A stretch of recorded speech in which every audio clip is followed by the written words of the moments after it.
भारत में अनेक साधु संत महात्मा जो आजीवन सच्ची भक्ति जप तप करते हैं, एक उच्च कोटि का जीवन जीते हैं।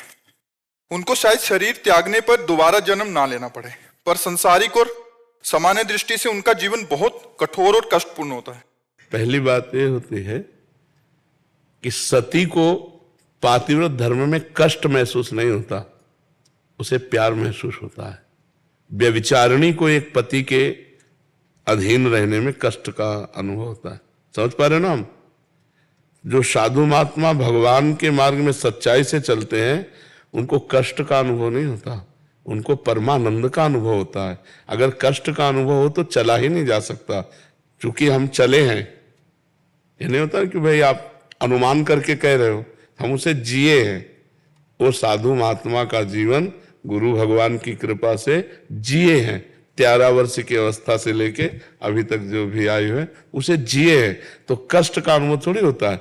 5-5 दिन 6-6 दिन भोजन नहीं मिला तो एक आनंद का अनुभव होता है, एक अद्भुत आनंद। उसी आनंद की उमगन में हर कष्ट सह जाए। माता पिता से बिछोह, स्त्री भोग का त्याग, रसेंद्री जनेंद्री के भोगों की तरफ से पूर्ण उदासीन, गर्मी सर्दी बरसात मान अपमान निंदा स्तुति सबको सहते हुए, क्योंकि एक परमानंद का अनुभव होता है तो उसमें कष्ट नहीं होता।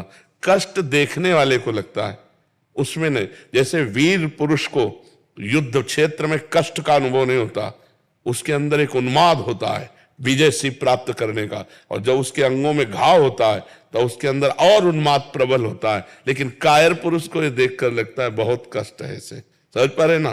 तो परमात्मा का मार्ग आनंदमय है, ना कि कष्टमय।